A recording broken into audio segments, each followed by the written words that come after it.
It was 10 at night, and my phone lit up with a message telling me a package had arrived. No context, no tracking number, just a link and a line about confirming delivery. I stared at it longer than I care to admit, thumb pausing. For a second, my thumb hovered over the screen the same way it used to hover over the answering machine button when a telemarketer called and pretended to be from the phone company. Back then, you let the machine pick up and listened for silence first. Now the giveaway is a blue link the length of a sneeze, but the reflex to respond fast is still there. What got my attention wasn't the message itself. It was the timing, because real delivery updates usually appear during business hours after a driver scans. They don't show up when you've already brushed your teeth and turned off half the lights in the house. But the people sending these texts know exactly what they're doing. 10 p.m. is when most folks are tired and less likely to analyze anything carefully or patiently. You're more likely to assume it's the pair of socks you forgot you ordered, or the vitamins you put on subscription and immediately forgot about. The message followed the standard pattern. The words package, held, confirmation, and a tiny unpredictable link leading anywhere. There was no company name spelled out, no tracking number, no reference to the actual order history you'd see in any delivery app. But the part that almost got me was the phrase "action needed." It looks official, yet it's basically a push designed to trigger speed. These scams rely on speed, not persuasion, and they don't need you to believe the story. They just need you to react before you think. There's also the social pressure built into it. Nobody wants to be the person who ignored a potentially important delivery update, especially if it's something expensive or time-sensitive. And if you live in a building where packages go missing, that sharp little spike of urgency can be enough to override common sense. That's the trick. They're not impersonating a company. They're impersonating your routine. They know people get more packages than ever, and tracking numbers blur together. They also know you've been trained to check your phone for everything from security codes to grocery deliveries. So I sat there, thumb still floating, realizing this wasn't about the message. It was about the moment, because the designers of these scams don't need sophistication. They just need to slide into a gap in your attention. And once you recognize that gap, the whole thing becomes easier to decode, and the urgency they rely on loses strength. That's the point of this breakdown. No panic and no drama, just a clear look at how these things try to slip past your guard when you're not looking. If you've ever paused over a message like that yourself, you're definitely not alone in that reaction. Let's take a calm walk through how this game works and why it's so effective, and together we'll crack the pattern with steady attention. The mechanics aren't complicated, but the timing is precise, and noticing that timing makes the entire trick surprisingly transparent. The pattern feels familiar.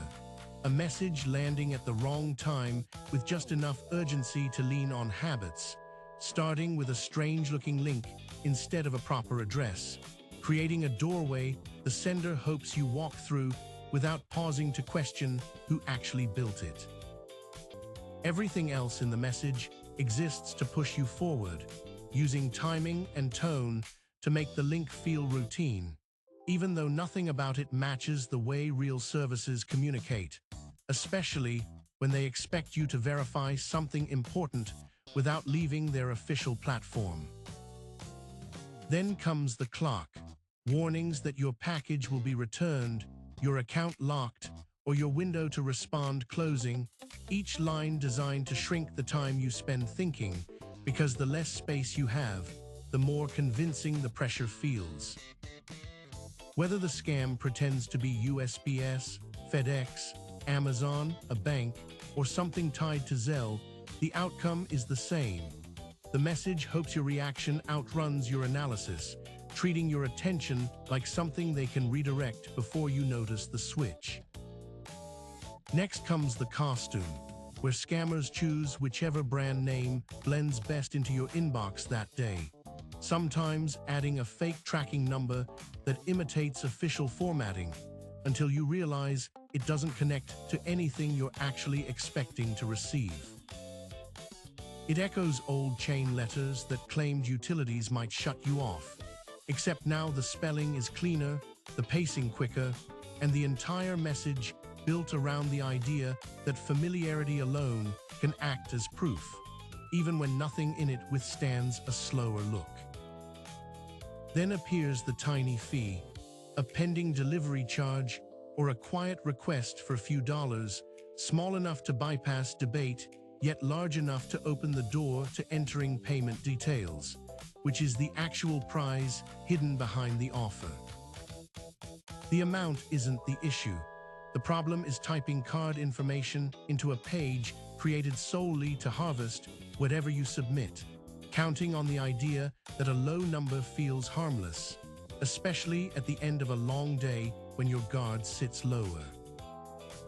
A fake helpful tone rounds out the script, imitating the rhythm of customer service alerts you've seen in emails and apps, presenting concern that sounds routine enough to pass for real if you don't compare it to how legitimate companies normally communicate. Statements like "we noticed an issue" or "we detected a problem" rely on the same logic as automated alerts you do trust, creating a social mask that blends manufactured urgency with an imitation of professionalism, just convincing enough to borrow your attention. The protective move is simpler than the scam. Never tap the link, no matter how official the message looks, because every real service that needs you can be reached from its own app or from the clean website address you already recognize and use. If there's an actual problem, it will be waiting there. If not, you've bypassed a trap without inviting more chaos, proving that calm decision-making clips the wings off urgency and gives you back the seconds the message tried to rush you past. At this point, it helps to shift the frame a little, because the world isn't necessarily getting stranger. The scams are simply finding new ways to land in the places we already look, turning familiar habits into doorways they hope we walk through without thinking. The same routines that make phones convenient also make them an easy channel for nonsense. And once you notice that, the entire situation feels less like a threat and more like another small modern chore that fits alongside cluttered inboxes and oddly written security questions. Compared to all of that, a text with a sketchy link barely clears the bar, and recognizing that scale makes the whole experience feel less personal, more mechanical, and much easier to place in the long list of problems we already learned to manage without drama.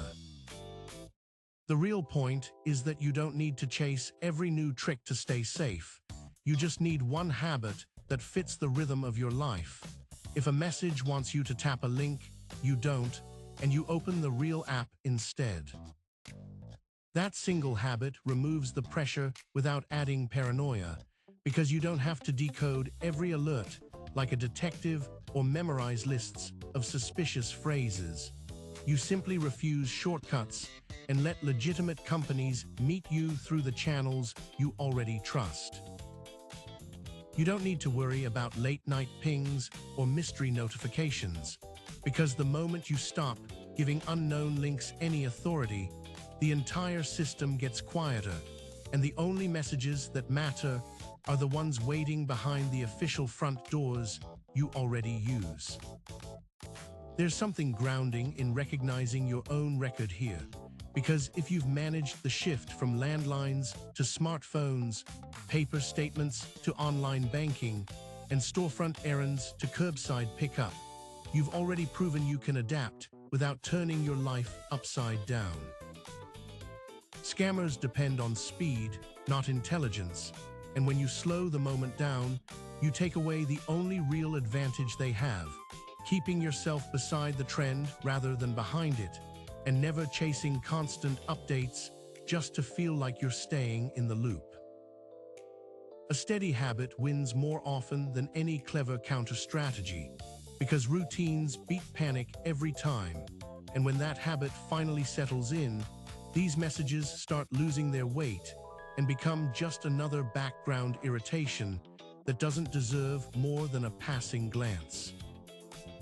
They show up, you ignore the link, you check the real source, and life keeps moving without drama, without dread, and without the need for a victory lap, because it becomes the same basic maintenance you use for anything that tries too hard to take your attention. That's the small upside in all of this. It reminds you that clarity still works, even in a world that keeps inventing new ways to interrupt you, and the practice of slowing down proves far more effective than any complicated tech explanation you were never meant to memorize.